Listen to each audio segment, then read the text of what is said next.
Transparency is a word that is far too often used and even more rarely practiced in business, but especially in healthcare and insurance. These two industries, which stand atop the most profitable in the world, achieve great success and wealth by keeping their customers or consumers in the dark. I'd like to begin with a quote from the movie Moneyball, starring Brad Pitt and Jonah Hill. Pitt portrays Billy Beane, the Oakland A's general manager, who orchestrated one of the most incredible seasons in recent major league sports.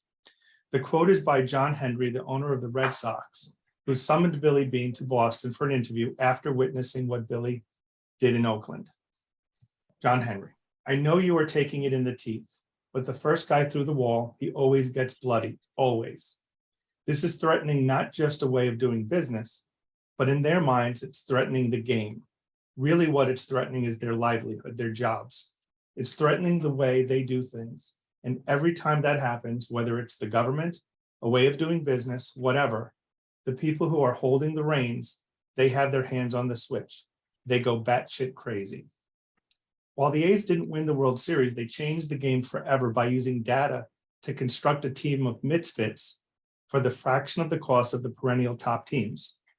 The league thought the A's had given up on this season when they traded away everyone's perceived best players in exchange for the right players. The right players did not fit baseball's conventional way of thinking, so they came at a fraction of the cost. With that team, the A's went on to win a record 20 consecutive games in 2002. Henry saw firsthand what Beane and his counterpart did and knew baseball would be forever changed. He made Beane an offer he couldn't refuse that would have made him the highest paid GM in sports history. Of course, Beane did refuse. The first 10 times I watched the movie, I thought of baseball, but after I really listened to the scene, I now think of healthcare and health insurance. Data is the number one thing lacking in healthcare. Actually, I'd like to rephrase that. Data is in abundance and always has been for those in control. Availability of actionable data for the consumer is what's lacking.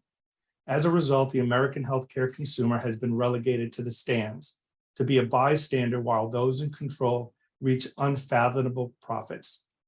Transparency has the ability to shift leverage in favor of the consumer, but only if the information it produces is utilized. It will require a shift in mindset and the dedication of more resources and time. It is not reasonable to think that the benefit decision makers of businesses, the HR directors and CEOs and CFOs, will devote the same time required to become experts. However, they must increase their healthcare and insurance IQs so they can properly set expectations. Most brokers, advisors, and consultants sell to the expectations of their clients. Until they demand more, they will get the same status quo results.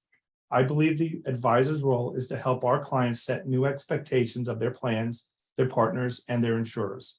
If the American healthcare consumer raises expectations, their partners must rise as well to meet them. A transparent relationship between client and consultant is the place it starts. But somehow employers relinquished their emotional responsibility to these third parties who were paid through mysterious means, to do the job for them. And I think that a lot of consultants have taken that charge very seriously, and go to sleep at night thinking about the people on the ship and where the ship is headed and how well insured the ship is. But I think that there's a new responsibility by agents, brokers, advisors, consultants, whatever they want to call themselves, that transparency has to go both ways, and it's not just about the money. We have to be transparent with our clients, with employers, about what their responsibility is, right? And have those honest and sometimes really hard conversations. We know that they don't want to be an insurance company. Employers want to do their jobs, but at least in the United States, they are tiny insurance companies, and they are steering the ship, which means they have a call to action in making sure they take this seriously. And so when I think about transparency in terms of consulting, the money is a huge part of it. The gifts are a huge part of it. The history, like Lou's been talking about, it is a big part of it. But it's also in trying to get employers to see the reality of the situation. I really like what you said about having a much richer understanding of what transparency looks like and it being two ways, because that is true. I think a lot of problems between the sales and the service team in this industry is like sales promise them a lot and they can't deliver. And it's like, you need to be transparent about what the client has to do to make it work, to make the handshake work. So that's really, I hadn't thought about that before. That's really good. And everything that I had to contend with my brother, or my son, excuse me, when he was born with a congenital diaphragmatic hernia. And on the day that he was born, he was airlifted from Lutheran to Children's here in Colorado. And just through my faith in Jesus and the doctors, the nurses, the technology, all of that worked out for a phenomenal outcome, right? And he's been defined as the 0.1% of kids that deal with that condition. And then the medical bills came in. And that's when my eyes were pulled back. It was 7 months after I thought I had paid everything, right? Everybody listening on this call should understand how health insurance fundamentally works, right? That we pay small known loss, known as a premium, to insure a large unknown risk. Well, 7 months goes by and they said because of the birthday rule, my wife's plan should have been primary. So I went through a number of out-of-pocket audits. Still hadn't seen the NICU bill at that time. I'm going, where's that at? 11 months to the day that my son was born, I get his bill for $222,367. The kicker was they said my portion was exactly $99,000. And through that experience, it led me down the path to know who the Dave Chases are of the world, right? The Lou's, the Britneys, and finding a network of like-minded advisors and consultants that recognize that outside of job loss, the number one reason why Americans are filing bankruptcy is because of medical debt. Transparency is, when I think of buzzwords in healthcare, I think the only word that's worse than transparency is value. I think it's close, but I think it's pretty bad. And so I just want to ask, what does transparency mean to you? What's the essential part of transparency? And a little twist on it. What can we do to not to try to keep it from becoming like meaningless and not be a buzzword? Boy, that's a good question.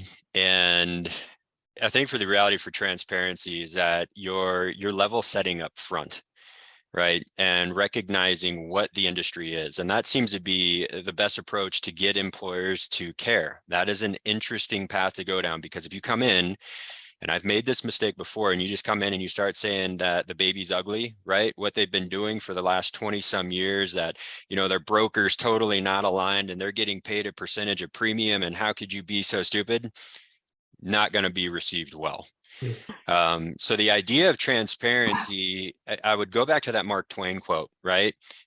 It's great to be transparent. How is that at the end of the day? And this was a question that I team all of my clients with, right? Know what your per employee per year healthcare spend is and monitor that number and be able to draw that back to, hey, is this effective? And is your transparency helping us control what we presume to be an otherwise uncontrollable expense for our business? So transparency, I think, in order to be kept from just becoming another one of these catchphrases or a nice, cliche term, is that employers can really focus on, hey, is who we're working with that calls himself transparent, are they delivering better results, right? To help us accomplish the goals that we're looking to. And because one of the things about aspirational healthcare, when you hear Daryl speak, is the fact that, the compensation can be tied to performance also.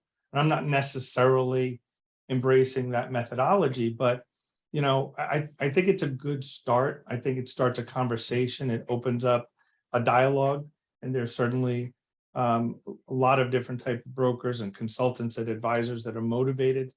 I've seen them over the last 30 years where, as a general agent, a new broker who was recommended to me said, only send me the ones with the highest commission.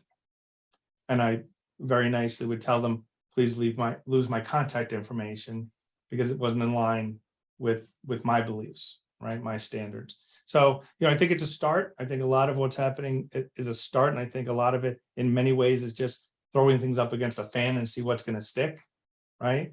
We'll see what sticks and what the consumer chooses to do with it, if they even find out or become aware that some of these things do exist, because many of them have no idea.